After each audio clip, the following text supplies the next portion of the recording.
মাথায় কাঠের বোঝা নামিয়ে বইয়ের পাতায় মন খুদেদের পাহাড়চূড়োর গ্রামে শিক্ষার আলো জ্বালছেন আদিবাসী বধূ। এ যেন কবি জয় গোস্বামীর মালতীবালা বালিকা বিদ্যালয়। তবে শুধু বালিকায় নয়, বালকও রয়েছে। পুরুলিয়ার বাঘমুন্ডি ব্লকের অযোধ্যা পাহাড়চূড়োর গ্রাম জিলিংসের এইভাবেই চলছে মালতীর বিনা পয়সার স্কুল। সাঁওতালি বাংলা মাধ্যমের স্কুল, একমাত্র শিক্ষক আদিবাসী বধূ মালতী মুর্মু। আর তার হাত ধরেই শিক্ষার আলো জ্বলছে পাহাড়চূড়োর ওই পিছিয়ে পড়া গ্রামে। মালতীবালা বিদ্যালয়ের হাত ধরে স্কুলমুখী হচ্ছে শিশুরা, কমছে স্কুল ছুটের সংখ্যাও।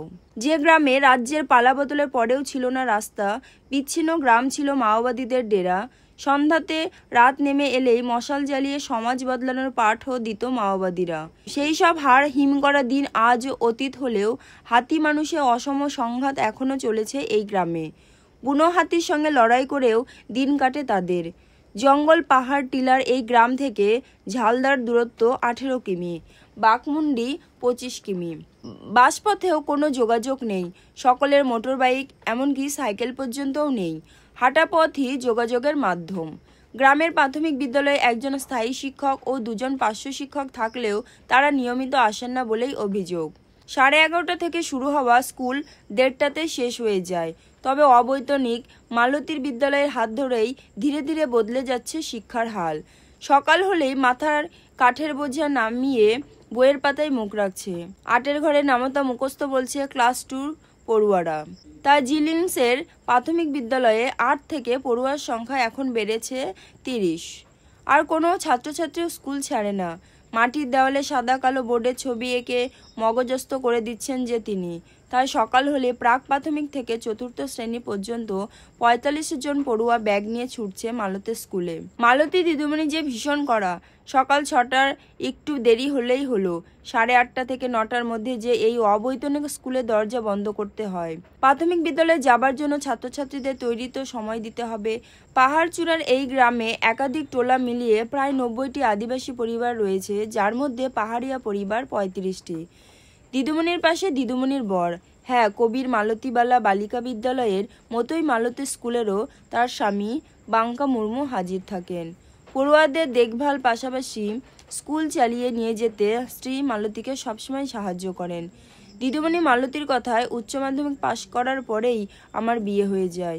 2019 সালের এপ্রিলে বউ হয়ে এই গ্রামে পা রাখি। কয়েকদিনের মধ্যেই বুঝতে পারি এখানকার ছেলে মেয়েদের লেখাপড়া সেভাবে আগ্রহ নেই। স্কুলমুখী হলেও পরে স্কুল ছুট হয়ে যাচ্ছে। কারণটা কি বোঝার চেষ্টা করি। একদিকে অভাব, সেই সঙ্গে গাইড করার কোনো লোকজনও নেই। তাই 2020 সালে ফেব্রুয়ারি থেকে নিজের ঘরেই পাঠদান শুরু করি। সেই সময় থেকে এখনো পর্যন্ত আমার স্বামী এই স্কুলের জন্য সব রকম সাহায্য করেছেন। তাই এখন আর ওই ঘরে স্কুল চলে না, সেই ঘর থেকেই ঝুপড়ি। তারপর গ্রামবাসীদের সহায়তায় মাটির দেওয়ালে টিনের চালা দিয়ে মালতীর স্কুল গড়ে তোলা হয়েছে। 24 বছরের মালতীর স্বামী বাঙ্কা মুর্মু বলেন, স্ত্রীর এই কাজে আমি সবসময় ওর পাশে রয়েছি। প্রশাসন সাহায্য করুক বা না করুক, গ্রামবাসীরাই এগিয়ে এসেছেন। এই অবৈতনিক স্কুলের পরিকাঠামো গড়ে দিয়েছেন। আমাদের ইচ্ছে আগামী দিনে 5ম থেকে 8ম পর্যন্ত পাঠ দেব। যেমন আমাদের সংসার, তেমনি মালতীর স্কুল। তাই লেখাপড়ার পাশাপাশি গানও শেখানো হয়। বাঘমুন্ডির বিডিও আর্যও তা বলেন। ওই আদিবাসী বধূ সত্যিই ভালো কাজ করেছেন। বই খাতা সহ সবকিছু জিনিস দিয়েই আমরা ওই স্কুলকে সাহায্য করব। ওই বধূ তার স্কুলের আলাদা করে নামও দিয়েছেন, মারাংবুড়ু জাহেরায়ও ইতুন আশারা। তবে এই বিদ্যালয় মালতীবালার বিদ্যালয় নামেই বেশি পরিচিত। স্কুলের প্রাথমিক পাঠ নেওয়া 4র্থ শ্রেণীর ছাত্র সূর্যমণি মুর্মু 3য় শ্রেণীর কৃষ্ণমান্ডি বলেন, মালতী দিদিমণির স্কুলে আমাদেরকে ছবির মতো করে গল্প শুনিয়ে সবকিছুই বুঝিয়ে দেয়। খুব ভালো লাগে আমাদের। ওই গ্রামের বাসিন্দা তথা অভিভাবক কার্তিক মুর্মু দুখু মুর্মু বলেন, মালতীর ওই স্কুল হওয়ার পর গ্রামের পরিবেশটাই যেন কেমন বদলে গিয়েছে। আগে তো পেটের টানে ছেলে মেয়েদেরকেও জঙ্গলে যেতে হতো। কাঠ কুড়িয়ে সেই বোঝা নিয়ে আসতো, এমনকি ওই বোঝা হাটে নিয়েও যেতে হতো। এখন সন্ধ্যাতেও আর রাত নামে না ওই পাহাড়ি গ্রামে।